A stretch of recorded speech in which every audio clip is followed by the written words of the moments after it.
Hello, welcome to my messy office and my presentation on my overcomplicated, unnecessarily wood type chromatic font. So I'll just share my screen and we'll get this underway. Okay.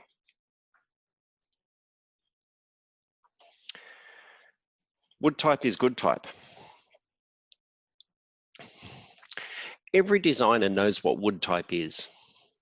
It's gorgeous and it's seductive, and most of all, it's tactile. You can actually touch it, and that's one of the things that I love most about the fact you can pick it up and touch it and feel those edges with your fingers. There's a form of wood type called chromatic wood type, which is extra special and quite rare. They're multicolour. So they're separate blocks with separate colour intentions designed to print together and fit like a jigsaw. So for instance, in the example you see on screen, the blue interior of the letter would be one set of blocks and the red shadow and outline would be a separate set of blocks. This example on screen is from the golden era of chromatic wood type. It's the famous William H. Page catalogue of 1865, renowned for its incredible craftsmanship and detail. Here's another example of old wood type, chromatic wood type. And some chromatics, like the word mermaid at the top, are designed with overlapping ink areas so that two colours are deliberately designed to create a third colour where they overprint. And you can see in the shadows underneath the blocks of the word mermaid. The bottom word burlesque, for instance, doesn't have that same overprinting section. It's still a chromatic wood type font, but it doesn't contain overprinting. And you look at some of these old samples and you wonder what they were doing back in the old days. For instance, who wouldn't want to see mermaid burlesque? Here's another beautiful old 1800s chromatic wood type sample. So I was looking through a lot of this chromatic wood type and fascinated by it, and I decided that I wanted to explore the idea of chromatic wood type as part of my master's studies, which I did at the University of Reading in England. Now, as part of that, I had to start thinking, okay, what kind of typeface would I build and cut in chromatic wood? And so I want to make a bit of a sideways segue here into vintage signage and sign painter scripts, because I've always loved them. I've always had a real soft spot for this kind of stuff, the shadows and the decorative elements and the vernacular voice of sign painter and vintage signage style has always drawn me in. Separately to that, I've also had for some time an ongoing personal project in which I've been exploring creating sign casual styles of lettering using a brush pen. So here's a couple of examples from one of my sketchbooks. These are what I call contradictory phrases, phrases that kind of, contradict themselves or have some contradiction in them that I've been collecting for many years.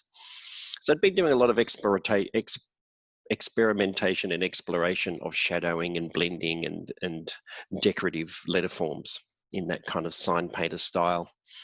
So I designed an alphabet, this is it here, that had a sign painter casual style, but with the aim of producing it as chromatic wood type. So this is something that I had no experience in whatsoever, making a chromatic wood type font. I'd never done it before. I really hadn't done very much letterpress printing even of any kind. So I chose a sign painter style script for this because of the shadows and decorations that lend themselves to chromatic layers, lend themselves to combining the colours. And also partly because it's different to all that trad wood type stuff that we're so accustomed to seeing. One problem was immediately apparent to me, the fact that it's italic. And this creates extra complications when using wood type. As we shall see now, I'm a guy who loves complications. And again, you're going to see that too. He says, as the train wreck approaches. So being a chromatic font, the first thing I needed to do was start to explore how the layering would work. This screen was my exploration of the mechanics of that. It shows two colors, but I looked at this, I thought, well, I really want three colors. I really want to use three inks to see if I can, create more colors on the press, but really just as a way of creating more complications. And I love complications.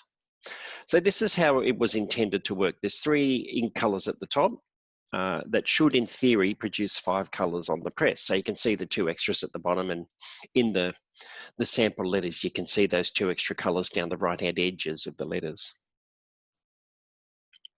At one point, I explored the possibility of 4 colours so that they would make 7 on the press. And this digital example on screen shows what I was looking at. Now, I know I wanted extra complication, but not that much extra complication. I'm not an idiot. So I thought, I'll keep it manageable and I'll stick with 3 ink colours and hopefully produce 5. Now, if you're familiar with letterpress processes at all, you'll know that italic letters are problematic on letterpress. Now, they're complicated, but that's what I love. The blocks have to be cut with angled sides. So I set up my AI file with a template die line around each of the letters that encompassed all 3 colour separations of them to make sure that everything within that letter would fit within that block. Now, the spacing between those letters probably looks quite generous, but if you look at the die line edges and how close it comes to the edges of the lettering and the shadows, you'll see that there's very little room to move there. This is the computer-controlled router that I used, the CNC router. CNC stands for computer numerically controlled. You can see there's a block clamped in place on the bed there. Now these run from an SVG file that you export out of Illustrator. And so the cutting head moves from side to side. You can see those 2 horizontal chrome bars where it moves from side to side, and the bed moves forwards and backwards. So in combination, it can give you a very accurate representation of curves. Here's a top view of some blocks. The blocks are backwards, you may have noticed, because that means when you print them, they print the correct way round. Another complication, which I love. Now this kind of shows the cutting, the outline of the cut that goes the entire depth through the timber, which was 23.3 millimeters or type high. But you can also see the raised relief surface of the letters, so that the router also cuts away to a depth of, in my case, 1.5 millimeters, everything that's not the letter. So you end up with the raised relief of wood type. Now, the only way to know if you're doing this kind of thing right is to trial and error. And there were an awful lot of things that went wrong. Here's some examples. The channels, for instance, would clog with sawdust. You see down the bottom there, and I would have to stop and vacuum it out from time to time. The router bits themselves will sometimes get clogged and slowed down by fibers from the timber. And you can see at the top there, I would have to clean them off from time to time. But the biggest issue was breaking router bits, they're called end mills. So that image on the right shows a good one and a broken one. And for sense of scale, if you look at the good one, that cutting tip at the top of it there is less than 1 millimeter wide. So you can see why they break. But there was all sorts of stuff, even though I'd planned it all out and done my research and tested and done test cuts and everything, things still went wrong that I couldn't have planned for. For instance, on the left, there was some knots in the timber that were below the surface, and they have a different texture, much harder, and they would crumble.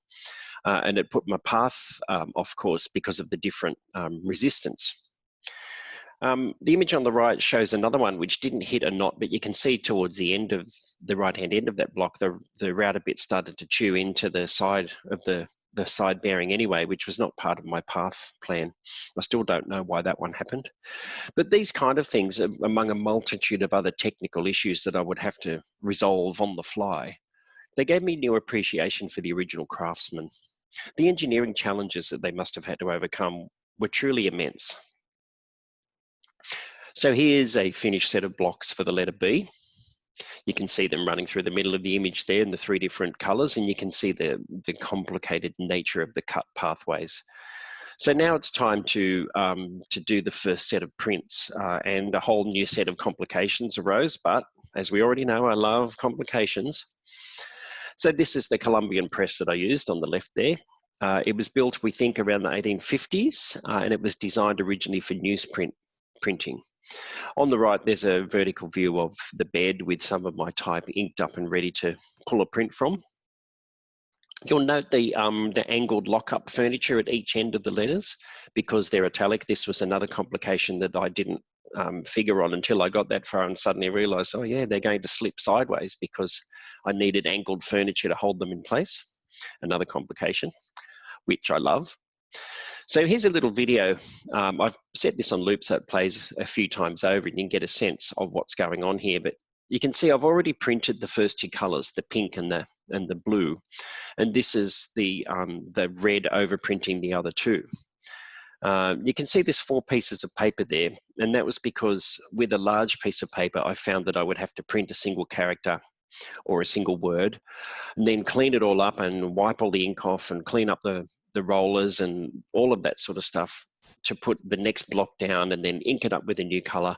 And I thought I was only getting a single print each time I did this, and it would take me about an hour to do it, the whole process. So I moved back to a single letter, and I just wanted to see what would happen if I kind of did 4 at a time and sort of made these masking tape hinges. And so when it's not their turn to print, I would kind of flap them out of the way. And it was a very crude and low-tech but surprisingly effective registration system, just a masking tape along the edge. Now this printer didn't have a tympan. A tympan is a part of a printing letterpress machine that would normally provide the registration for you. It's a big frame that sits on the right-hand edge of that that bed there, and it folds up and you can add your paper to it, and the frame has clamps that hold your paper in place, and you fold it back down and you run it underneath and you press the platen down onto it and do your print. So I didn't have that, so I had to find a different way of keeping my paper in place. But that gives a bit of a sense of the process that I went through. So here's an attempt at a word. There's 3 different blocks being inked there. So you can see the furniture all stays the same, and each time I would have to change colors, I would have to pull the blocks out one by one. So I would pull the T out and replace it, pull the pink T out and replace it, for instance, with the red T, before I pulled the pink O out and replaced it with the red O, etc., etc., as I went along. Because if you pull all 4 letters out at once, the tension on the furniture disappears and things can get easily out of register. So the print that came from those 3 colors looked like this. Now, remembering that I'm new to letterpress-ish, you can see that the ink coverage on this isn't ideal. It's not even, particularly in the shadow of the O. But also the inks haven't overlaid each other with any kind of great additive kind of color enhancing quality. So I just assumed that this would happen. I didn't realize till I tried it that, you know, the way those inks would behave. I don't really know for sure whether the inks are the right ones. They're very old tins of rubber-based letterpress ink, but I'm sure there's different kinds of inks, and with a lot of experimentation and access to others, that might prove to be a lot better. But for this project, I didn't have access to those other inks. I only had a few to work with. But it just goes to show that I just assumed that those inks would add up in an additive manner and give me this wonderful pristine print. There's also things like humidity and drying time as well. I learned through trial and error that, particularly with rubber-based inks, you really should leave them to dry overnight or perhaps even a week before doing your next layer. And again, I was on a deadline here. I didn't really have that option, so I was forced to experiment with, you know, only leaving them for a short period of time. But you can see generally from that the idea works. It just needs refinement. So what did I learn from all of this pain? Well, mainly I learned never to try and do it again. Now, I did learn some technical-based things, certainly in comparison to the digital environment that we're all accustomed to today. I learned that we take spacing for granted in the digital age. It's so easy for us. So if you look at that AT pair on the top left there, there's no way those letters are going to get any closer together than that in an italic wood type of this style. So it's impossible to get sensible spacing in certain pairs of letters without manually cutting parts of the wood block away. But that's a problem for me in this particular font, because those side bearings, the angle of those side bearings is the registration method to make sure that all of those letters fall into the exact same place. I mean, past wood type makers obviously knew this. You can see another example from the page catalogue on the right there, where the drop shadow drops vertically downwards. And as soon as you understand that, you look at it and you go, yes, of course, it helps with spacing and it helps with all sorts of technical issues as well. I also learned that we take colour interaction for granted these days as well. So in this laughable attempt that you see on screen, not only did the colours not mix the way I thought, so I thought I'd print red over the top of yellow and get a lovely orange, but I just got red. But I also misregistered it badly and I over-inked it badly as well. And it got me to thinking that in the past, they would have had to do all of this whole process that took me about 4 months to do, just to see if it's going to work or not. So it was hardly economical. And sometimes I'm surprised that anybody printed anything back in those days of this kind of level of detail. Further, speaking of color, letterpress can only offer additive color interaction where you lay colors on top of each other and they add up together and they build up, and eventually if you put enough color on, you end up with a muddy color or black.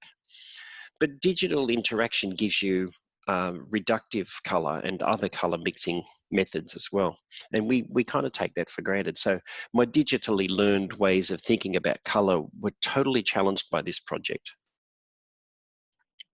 I also learned that it's worthwhile to be interested in the way things work. So if you imagine a letterpress operator from days gone by, they would have had to have an understanding of timber and timber milling and grain and warpage and all of those kind of issues that come with wood. They would have had a good sense of the way their machines worked. I'm sure that a lot of the times the press operator was also the person that might have had to do repairs, for instance, if something broke. The craft of letterpress printing itself was something that was learned over a period of years, and the people that did it well were craftsmen who were master craftsmen who had a lot of experience doing it. It wasn't just something that you train on for a couple of weeks. Things like ink chemistry and learning about weather and humidity and how that affects your ink and interaction of ink with different kinds of papers and woods and stuff, you know, and all of these four main things had to be known on top of my standard taken for granted skill set, which is design and typography. And I have these fantastic digital tools that negates all of those other things. So a really surprisingly broad range of skills would have been required in the letterpress era. So what's next for me and my wood type font? Well, I plan to develop it into a color font, like this example on screen. Color font, you're able to include shadows and textures and continuous tone and stuff that we don't normally associate with standard digital type. I'm also planning to develop it into a layered font, which is very, very similar to a colored font, but works in a different way, where the different decorative layers are different weights in the family. And you, as the end user, you select them and you have complete control over the color that's applied to them. So in the future, I'd probably like to print some multicolor letterpress posters as well. Haven't got that far yet. Let's see if I can get over the PTSD of this project first. Anyway, I wanted to say thanks for listening. There's my Instagram handle on screen. Please go and follow me.